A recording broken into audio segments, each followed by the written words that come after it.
Welcome, Bronco Nation, to my game review for Boise State versus Portland State. This was the home opener for Boise State, and what a home opener it was. Boise State winning this game 56-14.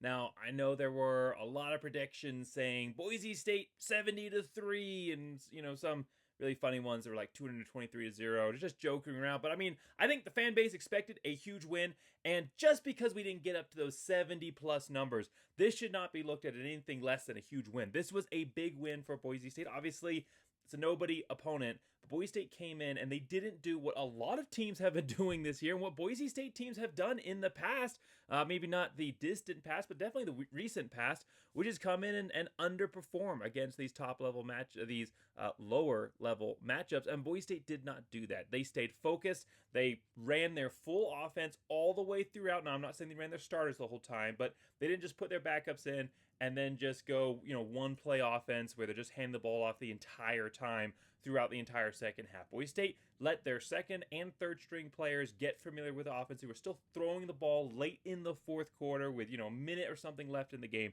So Boise State kept their foot on the pedal and presented a nice win here for Boise State. Slightly more than what I was predicting, but couple people out there got really, really close. And so, like I'm doing all season long, shout out to the closest score prediction. There are actually two people that had the exactly right score prediction. Now, unfortunately, due to the rules that I have constrained myself to, I can only shout out one person. It's whoever commented first. So this shout out goes to Daniel Simon 4015, whose prediction was 56-14, exactly spot on. Again, there was another person that commented a day later. So next time, if you want to get your shout out in there, Bronco Nation, get those comments in as early as you can on the game preview videos. Turn that alert on so that you know when the video comes out immediately and you get your score predictions in. But really good job. There was another couple of people that were off by like 1 point or 3 points. So I'm really impressed by Bronco Nation overall. Obviously, slightly off of my prediction. I was predicting 42-13, so a couple more touchdowns than I was predicting for Boise State. Pretty much exactly what I was expecting from the defense. We're going to talk about that. We're going to go through the offense, the defense, the special teams. We're going to grade each of those units and their overall performance. And we'll also look at my 3 keys to the game and how Boise State did against those. Now, I want to know your thoughts as well on this game. So as if you have thoughts right now, you want to put in the comments below, or as we're going throughout this video, any thoughts on what I'm saying, or again, debate, discussion, I want to have all of that. Put it in the comments below. What were your thoughts on this game? Did it live up to your expectation? What still concerns you going into Washington State? And again, we'll talk about that here, but I also want to have that conversation with you in the comments below. So let's get right into this then. So again, looking at the offense for Boise State, and just a quick note on this, Chris Marshall was reported out. So if you're wondering, why didn't we see Chris Marshall? I think that's something that we've wondered a lot so far this season, just because he hasn't been that involved in the game. Well, he wasn't at all involved in this game because he was actually out with a lower body injury. No timetable given on that, no specifics as to the injury, but it was reported prior to the game by Sean of the Idaho Statesman, Sean Goodwin, that Chris Marshall not going to be playing in this matchup, lower body injury, and hopefully he's able to get back in soon. And again, obviously, that was a big bummer because you wanted to be able to see him start to gel with Maddox Madsen and become one of those weapons, maybe get a little bit, build some of that chemistry, and he wasn't able to, but Maddox Madsen was able to build some good chemistry, some other players in this game, notably Louder. The first 6 throws, I believe it was, 6 completions were all to Matt Louder. Now, Louder is a tight end that has had a lot of potential. I mean, we saw some flashes of it last season, had 157 yards receiving. There were so many videos and discussion coming out of spring camp and fall about the threat that he was. And so far this season, we just really haven't seen that. I think he was under 20 or so, 30 yards receiving the last few games. 2 receptions versus Oregon. But this game, 7 catches for 91 yards and a touchdown. And again, he had 157 last year total in one game. He has over half of that and also a touchdown. So really starting to build that connection with not just Louder, but with the tight ends in general. The tight ends showed up huge in this game. Louder, 7 receptions for 91 yards. Austin Terry, 1 reception for 28. Matt Wagner, the first catch from Malachi Nelson. We'll talk about that here in a little bit. But first catch from Malachi Nelson, also tight end, obviously. Matt Wagner, 1 reception for 9 yards. So the tight ends were definitely becoming part of the game plan. The first touchdown there from Maddox Madsen was a pass to Matt Louder in the flat. They fake the handoff to Ashton Jeanty, roll right, tight end flows, and you throw the pass to the tight end. Beautiful play calling overall, I thought, by Dirk Cutter in this one. And I really liked how we were able to see a good mix of the running game, and we didn't go away from that. It still stayed a balanced attack with a run heavy, but we got to see a lot more emphasis in the passing game. And that was a really big point in this one, was that Boise State needed an opportunity to work on that passing game. Versus Georgia Southern, pretty good, almost 300 yards passing. Seemed a little bit more opportunistic, not really necessarily the key part of the game plan. But Boise State almost 300 yards passing versus Georgia Southern. Versus Oregon, completely different story, right? And so for this game, Boise State needed to work on building some of that chemistry, building some of that familiarity for the wide receivers who just weren't getting the separation versus Oregon, building some of their familiarity with the route running. Because again, when we remember this wide receiver room, they're almost all new, right? I mean, we have Prince Strawn and Austin Bolt coming back, who were not the primary targets for the majority of the season. So even they are coming in inexperienced to a certain extent. And then most of these wide receivers, obviously Cam Camper, Chris Marshall, Latrell Capel coming off an injury. None of them were starters or playing last year. And so they're all refamiliarizing or getting familiarized with this offensive system. And so this game was huge for them to be able to step up and build some of that chemistry. And a person that we have seen that chemistry already this season, but we saw it even rising in this game, and I still don't think we've seen the full potential, is Cam Camper and Maddox Madsen. 2 receptions for Cam Camper, both of them touchdowns, a beautiful corner route, in kind of a shallow corner, right at the corner of the end zone. Beautiful dime, just on a line touchdown pass from Maddox Madsen to Cam Camper. And then in second half, 50 plus, I think it was a 53-yard touchdown pass, perfectly in stride, didn't have to come back for it at all, right where only his guy could get it, over the top of the defender. There was some separation, but I mean, it wasn't open by like 5 yards. The defender was still there. He put it right in front of him. Beautiful touchdown pass from Maddox Madsen.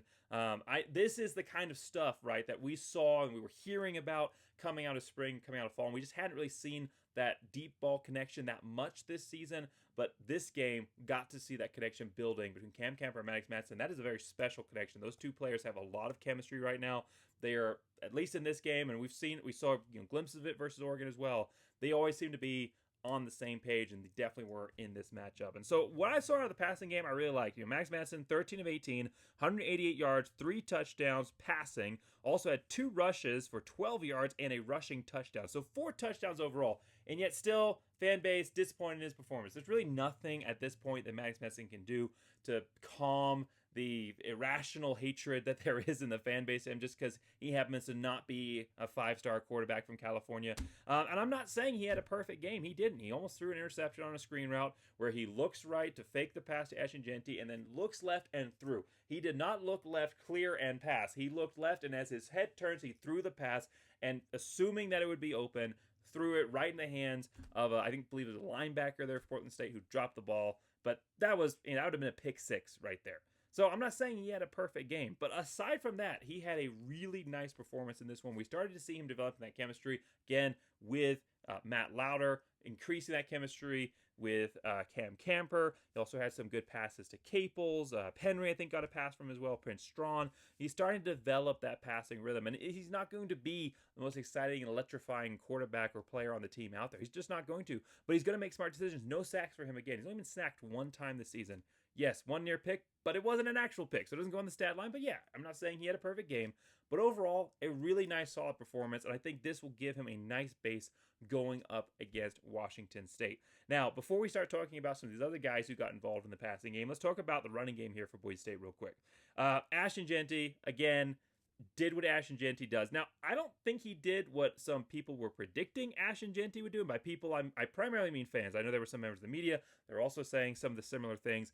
But I think most fans were like, well, if Ashingenti can rush for almost 200 yards versus Oregon, then anytime he touches the ball versus Portland State, he's going to go for 60 yards. They're not going to be able to tackle him. That's not how football works. It's all on a scale, okay? The talent level, it's all on a scale. And there's definitely a massive talent level between the Oregon defense and their skill level and the Portland State defense and their skill level, okay?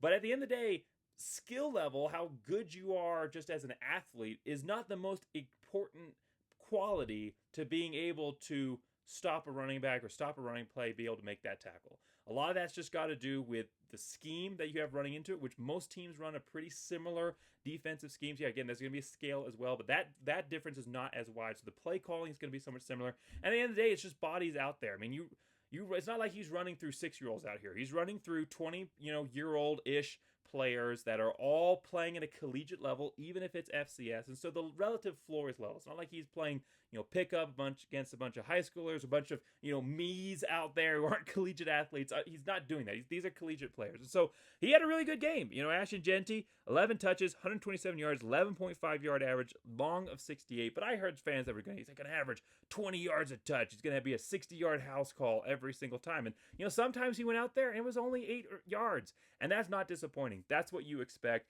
even against the FCS team, and especially against the FCS team where they know they're not going to beat you. And they're not afraid of Max Madison's arm, so they know they're not going to beat you. They're entirely focused, like every defense is, on stopping Ashton Jeanty, and this is their moment. This is their moment in the entire season that they are going to look back on, is that their entire career is that they had an opportunity to tackle, even if that's after 5 or 30 yards, that they had an opportunity to tackle a Heisman candidate running back. And so, of course, they were going to sell out. They had some good tackles.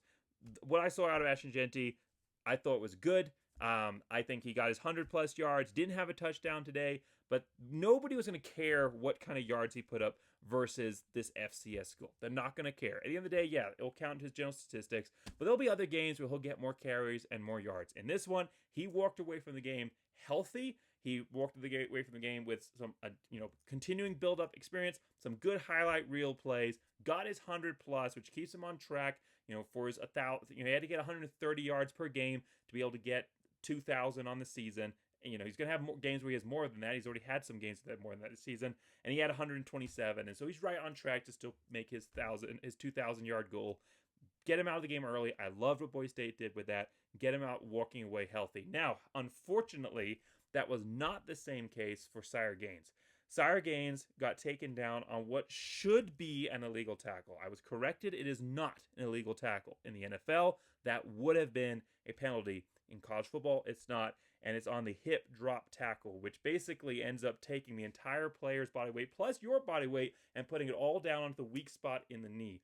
And Sire Gaines, the way that he walked away from that, and I don't have any inside sources on this. I don't have any kind of reporting coming back to me, so this is all purely speculation, but it did not look good. And that's as far as I'm going to go with it. It looked like a very serious leg injury of some form, probably, again, with the way the hip drop tackle works, somewhere in the knee. My guess would be that he's going to be out for a little while. And again, I don't have any kind of reporting or official information on that, but it did not look good, and he did not return to this game. He was playing, well, as he always does. He had 2 carries and over 20 yards, and he was playing well. And that injury came on a really nice long run to the outside. It really, really sucks to see this young 17-year-old with such a bright future ahead of him this season. I mean, he has a bright future for him again still for Boise State, but just this season, the role that he had, it's heartbreaking to see that tackle. I hope that it is not super serious, that is, more in the sprain category. You hope and pray that he's going to be okay in the short term.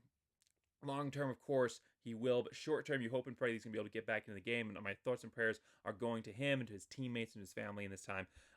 Really, really unfortunate, and that should be illegal. The NCAA, I don't like it when they copy the NFL, when they wussify the game. But this is one of those circumstances. This is one of those things that the NCAA should be following the NFL's role on this, their lead. They should make this illegal. There's just no place for that in the game. It's not clean. It's not good technique. It's desperation. It's, when you have a smaller player that doesn't have the ability to tackle a larger player and they're not using good technique, and it takes away from the game when you see a player with so much exciting potential get injured on a stupid play like that. Not stupid on Sire Gaines' part, but a stupid tackle that shouldn't happen. Again, that should be illegal, and I would admonish the NCAA to look into making this illegal. They were thinking about it for this season. They tabled it for this year. They need to instate it coming into 2025. All right, off of the soapbox there. Sire Gaines goes out, obviously, so he's no longer factored in run. Ashton Jeanty, I think, maybe carry the ball a few more times than he was actually going to for this matchup. And Boise State's kind of in a tough spot right now, okay? They have a deep running back room on paper, but Sire Gaines gets hurt.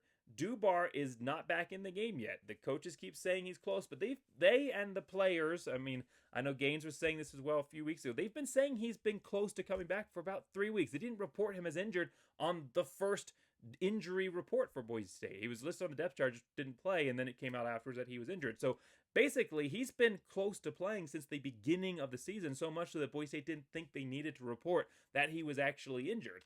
And so who knows if he's going to be back versus Washington State. I would hope that, they saw the Sire Gaines injury. They got, man, he's going to need to be a much bigger role than we anticipated with Sire Gaines being out. And so he's probably on the edge of good or bad. And so we're going to play him versus Washington State. We're not even going to risk it versus Portland. He can get his carries versus Washington State. That's what I hope is going on.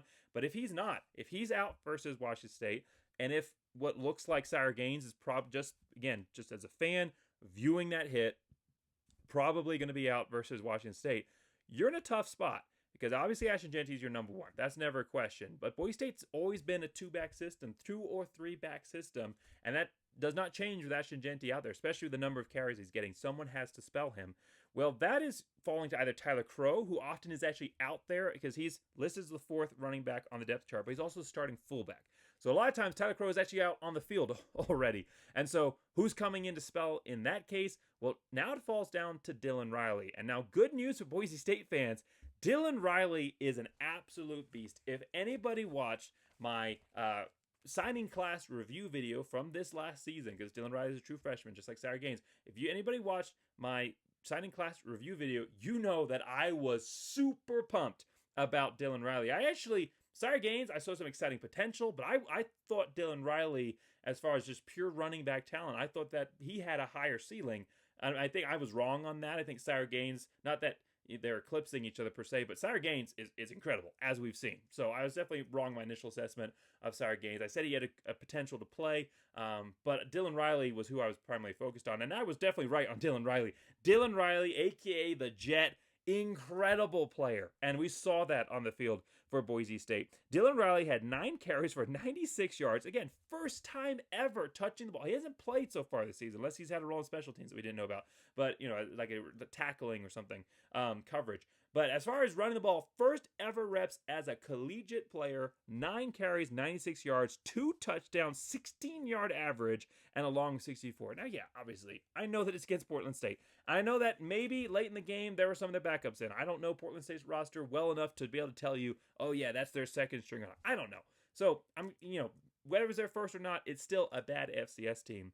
But when you look at how a player runs, you can tell whether they just have the skill level and they are being able to perform that, or if it's because of the defense that they're playing against. And Dylan Riley, between his speed, between his ball, his awareness, hitting the hole, making those quick decisions, those good decisions where to go, and his open field ability to break tackle, to make moves in space, he is a very, very exciting talent for Boise State. And I would assume now that he's going to see a heavier role. I would also assume to see Tyler Crow out there, but I would also think that we're going to see Dylan Riley in the mix in this running game. And he is a running back, as we saw today, that 64-yard burst. I believe he's the fastest player on the team. He's one of the fastest players on the team. And the speed that he has, it combined with his ability to break tackles. I mean, this isn't just Devin Demas stuff. He's not just a speedster. He's a speedster with the ability to break tackles and to make moves in space. He's an incredible running back for Boise State, and I think he's going to have a good role for them versus Washington State. I'm excited for his future. So overall, for the Boise State offense, I really liked what I saw from the primary starters, and then Dylan Riley stepping up after Sire Gaines went out. And obviously, we haven't really talked about him, but we should. Tyler Crow, what a game for Tyler Crow. 11 carries, 57 yards, 5.2-yard average, and a touchdown, and every single carry was just absolute grit. He was hit on almost every single one. I mean, he did have a couple carries to the outside where he showed some good speed, some good legs for a big guy, especially a guy playing fullback. Almost every single run, he was getting hit pretty early and fighting through. I mean, that touchdown that he had, that was just pure, I am going to score and nobody is going to stop me adrenaline. I love watching Tyler Crow play, whether that's a fullback or it's on special teams or, at the kick return. He had a nice kick return. It was only 24 yards, but it was a good, solid kick return. Out there at running back, he is an ultimate competitor. Obviously, he's been a guest here on the show, so he has an incredible character as well. But just as far as a pure competitor goes, there are a few that are in the same class as Tyler Crow. So I love seeing what he was able to do today. I think he also had a catch or a couple of catches as well. And so that kind of leads as a good bridge here into some of those other secondary players here for Boise State. And obviously, the primary one, Malachi Nelson. This is the player that Boise State fans, they wanted to see in this game. They've been wanting to see him earlier in the season as well. But part of the reason that Boise State had a 36,972 fans turnout, part of that was I think they wanted to see Malachi Nelson. They knew they were going to be able to see him. A bigger part of that is the incredible job that Jeremiah Dickey and his team has done. Boise State has continued to increase their allotment of season tickets sold every single year coming up into this one, even though those seasons were on a downhill trend as far as win-loss record and performance of the team overall. Boise State still increased their season ticket sales. And so the fact that you have such an incredible athletic team running Boise State and creating an environment that fans want to be a part of. I mean, it's a rave out there with the neon lights going, and I mean the sound system and the incredible food. There's not an experience like it in the Mountain West and Group of 5 overall as far as a home field environment. Most college football stadiums, not just Group of 5, Power 4 as well. So it's incredible when you have that element that is going to draw people anyway. But then, of course, you have the excitement around this team. You have a Heisman candidate, and then you also add in the potential to go see Malachi Nelson. It does not surprise me that Boise State had the largest home opener ever, all time. Again, almost 40,000 fans in attendance, beyond sold out for this game. And again, versus an FCS team. Incredible. I can't wait to see what the environment's going to be like versus Washington State next week when I'm actually going to be there. I'm so pumped. I'm so excited to actually be able to fly up to Boise for the game versus Washington State. It's going to be an incredible atmosphere. But back to this one, Malachi Nelson finally gets into the game. Max Madsen scores. Another great, I believe it was right after the long touchdown pass. Yeah, 53-yard touchdown pass to Cam Camper, which again was a perfect pass by Max Madsen. And then Malachi Nelson comes in. And I think fans were a little disappointed earlier on. This was, there was quite a bit of time left in the third quarter here. They were disappointed because the first 5 plays were all handoffs. Handoffs to Crow, handoffs, I believe, to Dylan Riley. Dylan Riley had a nice 18-yard run there. Crow had a really awesome 7-yard run, and then another one for first down. And so just handoff. And I think fans were thinking, oh, doesn't want to start a quarterback controversy, so it's just going to be handoffs the whole time. No, what Dirk Cutter's doing there is he's settling Malachi Nelson into the game. Malachi Nelson, he's a 5-star quarterback. He's an incredible recruit. We're lucky to have him. But he doesn't have any in-game experience. His only experience is versus San Jose State, where he played for only a few minutes. This is, as was well pointed out, this was the most time he's played in a collegiate experience on that first drive in his entire career. And so this is a guy, obviously, there's so much pressure on him from outside expectations, I'm sure from internal expectations, because he's, again, a true competitor as well. There's a lot of pressure out there. And the last thing you want is your quarterback to come out, have all of this riding on him and feeling like it's all on him, and he makes a bad play on his first. And that just sticks with him. You don't want that. You want him to feel the offense is flowing, to feel that momentum, to get the feel, the ball ending up in his hands when he calls for it and handing it off to the running back and feeling that mesh. You want him to settle into the game. So it was a very, very smart play calling by Dirk Cutter to get all of those runs early on. And then you give him a nice, easy throw out to Wagner in the flat for the tight end, and you get him settled into the game. So I really liked what I saw out of Malachi Nelson. 5 out of 8, 66 yards.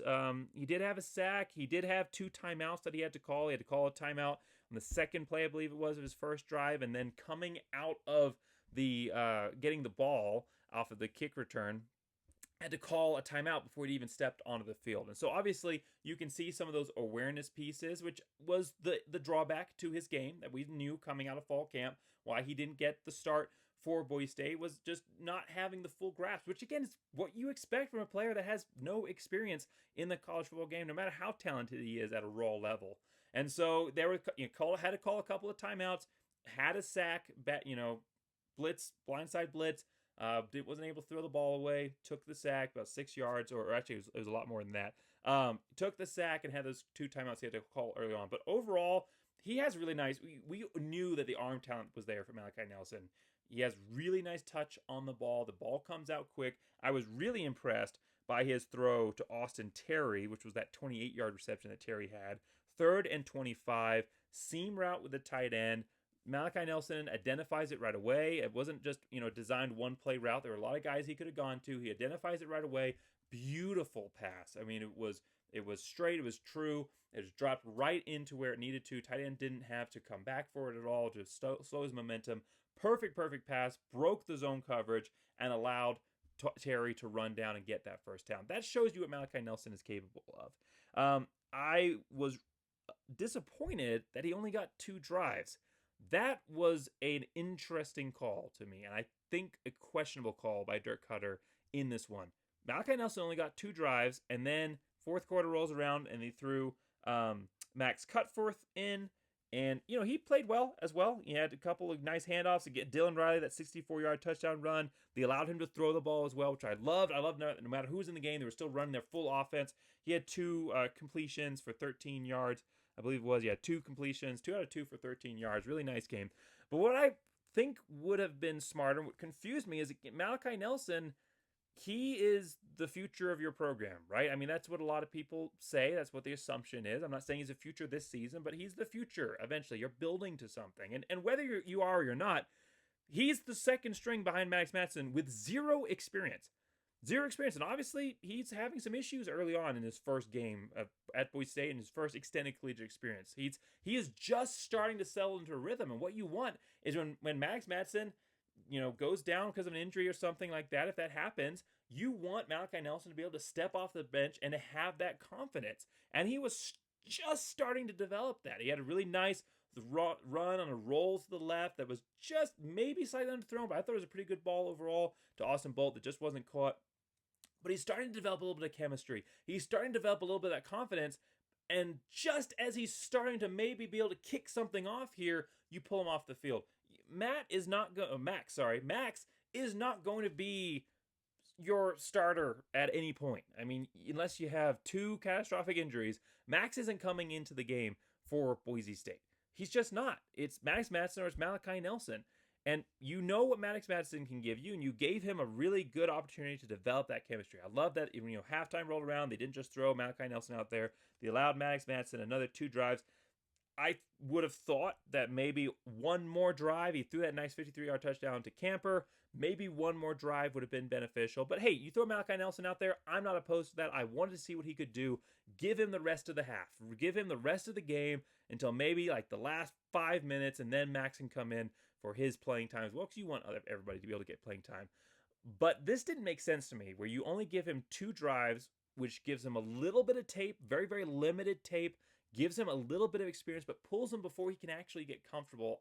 I thought that was extremely questionable play calling. And if that's what you're going to do, if you're only going to give him 2 drives, then let Max Matson have one more drive so that you can build chemistry with him and his receivers. If the idea was we want Malachi Nelson to maximize his playing time here, so we're going to pull Max Matson a little early after just that 35 points, Malachi can finish out the game. That makes sense to me. If you're not going to do that, let Max Matson have one more drive, because he, again, was just on the edge of starting to develop some of that chemistry. First half, Boise State, 117 yards passing. They finished the game for Boise State here with 267 yards passing. So, again, I feel like he was just starting to develop a little bit of that confidence and chemistry, and it would have been nice to see him get some of those throws out to other wide receivers who weren't Cam Camper or weren't Matt Lauder, develop a little bit of chemistry with some of those guys. If the plan is to pull Malachi after 2 drives, let Maddox have 1 or 2 more so that he can continue to develop himself coming into Washington State. That is probably, out of everything that happened in this game, again, besides not the hip drop not being a foul, because it's just not in the college game, but out of everything that happened in this game, that is what I disagreed with the most from an offensive perspective for Boise State.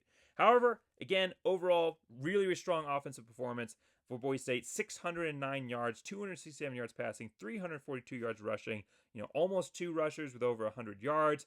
They had, no quarterbacks threw any interceptions, near one, but none. And it's great for Malachi Nelson coming in that he looked strong and competent. The only mistake he had with the timeouts is just a little bit of game awareness and the sack, but no catastrophic, no fumbles, no interceptions or near interceptions. He looked good out there and confident. So I liked what we saw at Boise State. I think we could have seen more, but overall, good performance offensively, A performance for Boise State. I'm going to give them a solid A grade.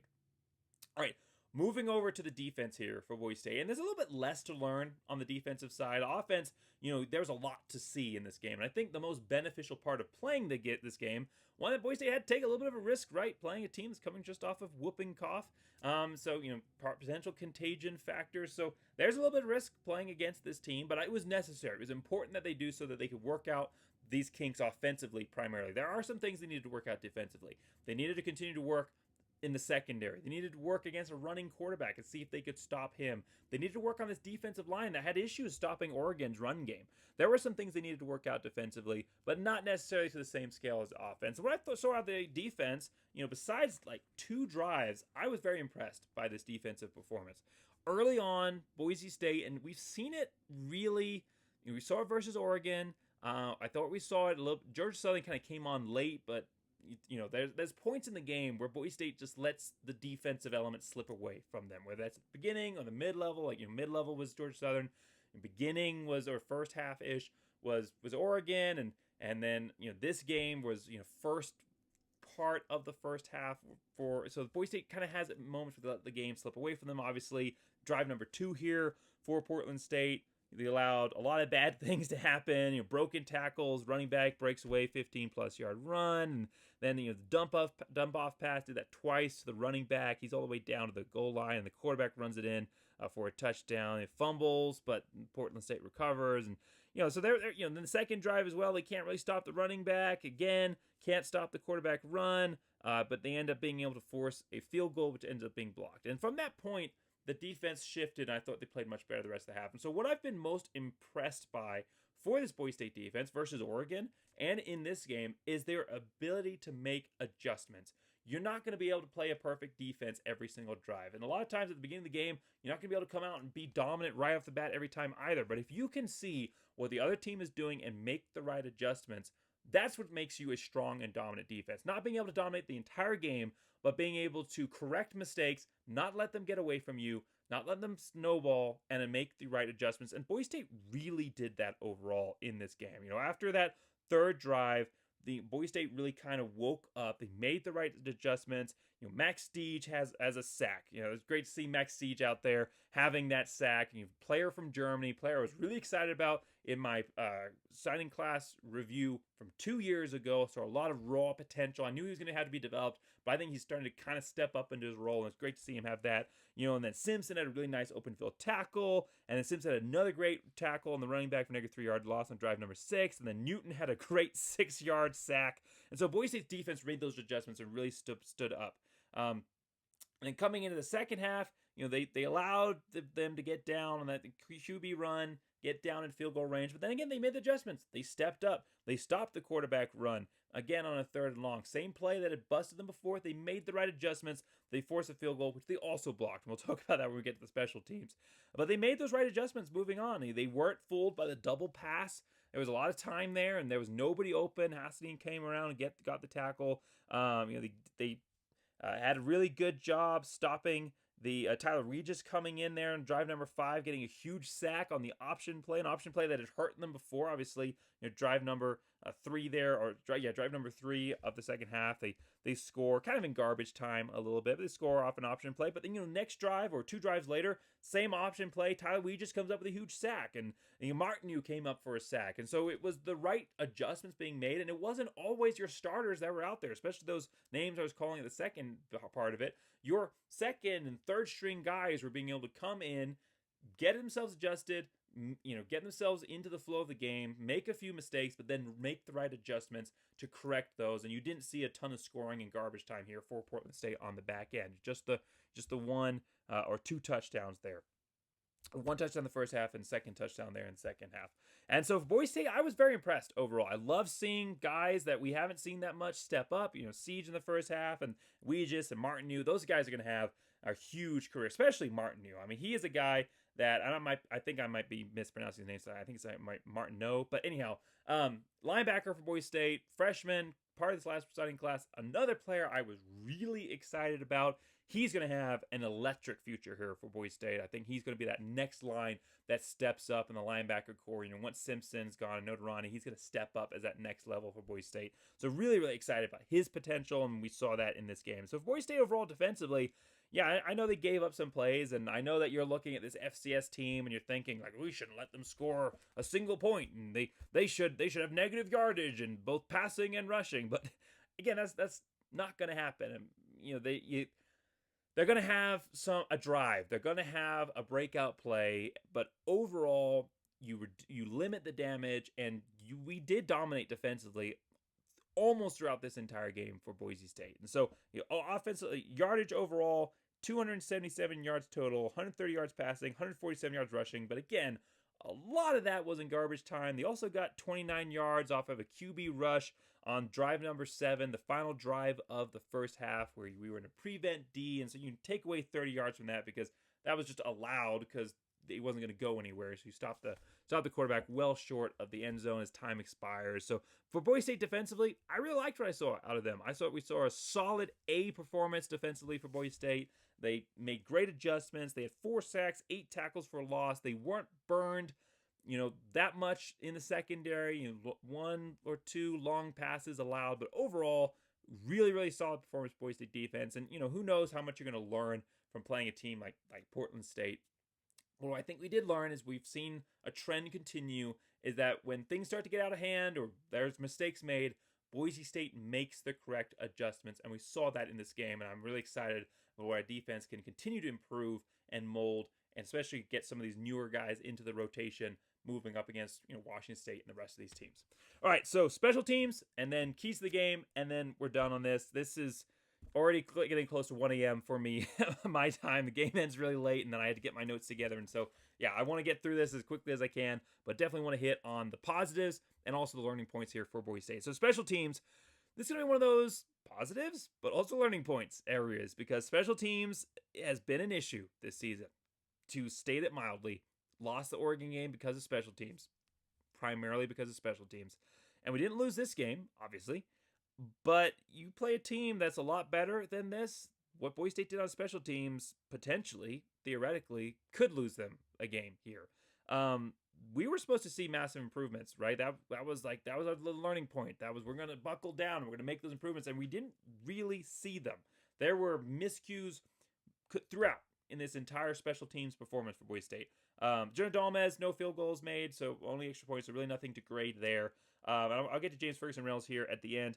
Before we stay in the return game, obviously, really, really good positives. Blocked 2 field goals. That's awesome. Newton blocked 1, and then Callahan blocked the second one. So that is awesome. That's fantastic. That's a great adjustment for Boise State. Haven't seen a lot of blocked field goals, but we have seen one every year for 26 years. So that was reported out there that Boise State has made a blocked kick every year for 26 seasons straight. So the trend continues, and it was great to be able to see that improvement. Kept 6 points off the board, which, again, it's still been a blowout, but this is a good eye test look here, 56-14. Give it another 6 points. Now they're getting close to they're in that 20-point category. Doesn't look quite as impressive. This was good. And of course, it's just a great momentum shift to be able to go out there and block a field goal at the end of a long drive. And so Boise State, obviously, there were some great positives. We saw a good kick return by Caden Chan, 33-yard kick return. We saw Boise State almost block a punt. I don't think they actually blocked it, but they got really close. They definitely influenced the punt. It only went 34 yards. They were kicking from their 2. Boise State sets up at the 36. Obviously, you had the incredible job by James Ferguson Reynolds getting a punt off. It was a dropped snap. So dropped snap, but he recovers and he rolls out to the left. You're thinking, what's he going to do here? This is, you call him the Kellen Moore of punting, but he's not left-handed. He's not Kellen Moore in that aspect. And so he's rolling out to the left side. What is he going to throw the ball away? Is he going to try and run with it? And he kicks a left-footed punt that goes 44 yards under pressure, guy in his face with his left foot. Do you know how difficult that is when you're a primary right-footed kicker to punt 44 yards with your left foot under pressure? Incredible. Absolute, probably, I'm not going to say probably, the most impressive special teams play I have ever seen. James Ferguson Reynolds, without a doubt, the greatest punter of all time for Boise State. And probably in the history of the group of 5.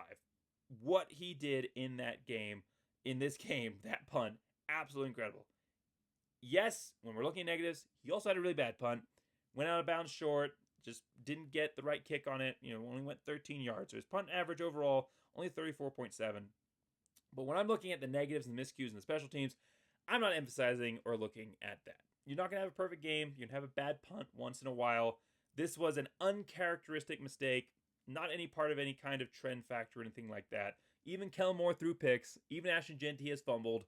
James Ferguson Reynolds having a bad punt. I'm not concerned about that. What I am concerned about is the continued issues in the kicking. Not the kicking Jonah Dalmas, but the kickoffs. Boise State is doing this left side corner kickoff where it ends. It's like a mid-level kick that hits prior to the return man and is supposed to dribble back, and it's just not working. It was kicked out of bounds.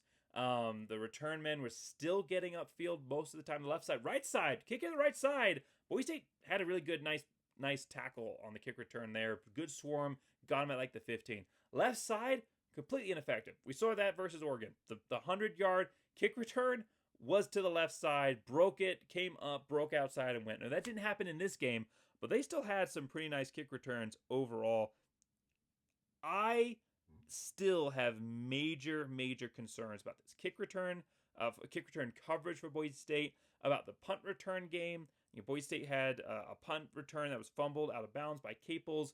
The punt returners were taking some questionable punt returns, and I love a fearless punt returner out there. I do. I love one that looks the defender, in the face, the up man coming at them in their face and says, "I'm going to try and beat you." I love that.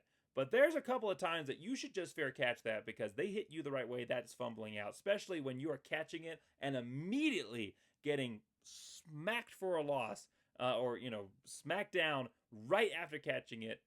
Got to be a little bit better coaching there on the timing when you should take that punt return or not.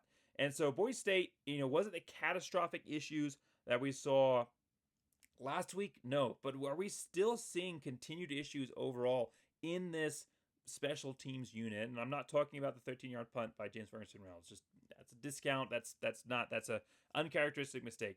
But are we still overall experiencing troubling concerns in the return game that I don't think have been answered coming in at Washington State? I mean, even in the punting game, James Ferguson Reynolds had a punt that should have been down at the 1. There were 4 players down there, and they still allowed it to bounce and trickle into the run. It bounced, it went sideways, and it went down into the end zone. But there were 4 players down there who had ample opportunity to stop that punt before it went in and stop it at the half-foot line of the 1 or the 2, and they allowed it to go in. It's just those kind of miscues that in a game where that's close, like Oregon, where you lose by a field goal, could end up coming back to bite you. And so overall special teams performance, this was a tough one to grade because you had some really super high, awesome moments. James Ferguson Reynolds, career highlight punt. I know he's had longer punts, but that's got to be a SportsCenter top 10. Incredible. The 2 blocked field goals. That's awesome. It's been a while since we've had multiple blocked field goals in one game. I know it's not happened too long ago, but I mean, it's been a little while.